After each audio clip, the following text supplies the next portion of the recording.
The monstrous beast burst through the bushes below.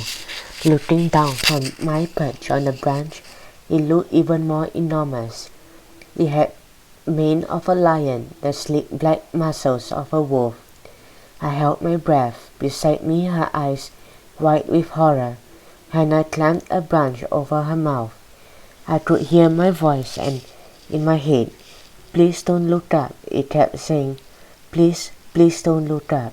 The massive creature sniffed at the ground. It was confused. It darted from one tree to another, snuffling frantically, clawing at the underground, then moved off into the long grass.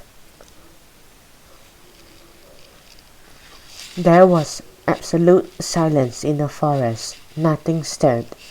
"Has it gone?" Hannah whispered. "Shush," I hissed with a shrug. Suddenly the beast was back. I stifled a cry of shock. It was slinking around beneath our tree, sniffing and snorting at the ground. Its tail waving slowly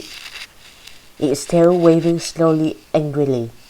If it looked up now, it would see us for sure, with a sick spinning feeling in my stomach. I wondered whether the savage beast could climb. Its claws looked long enough, sharp enough to climb anything. The beast's head was right beneath me. Perspiration rolled down my cheeks. I hoped my sweat wouldn't drop on the creature and warn it where we were. I glanced across to see Jenna and Erlin were hiding. Erlin signaled to get my attention. His eyes shone with excitement. "Trust Erling." He looked like he had some kind of plan. Then I saw what it was. He was holding one of his bones and a piece of string. He took aim, fired the bone, sent it flying into space. It landed with a clunk in the distance. Instantly the lion wolf sprang after the sound. It bounded through the tangled undergrowth, crashed through the dense bushes. Angry growls ripped from its throat. It was gone. Silence claimed the forest again.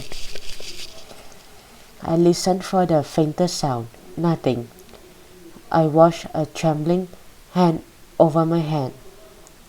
My breath came shallow and ragged, and with each one came a terror of not knowing whether the massive creature would be back.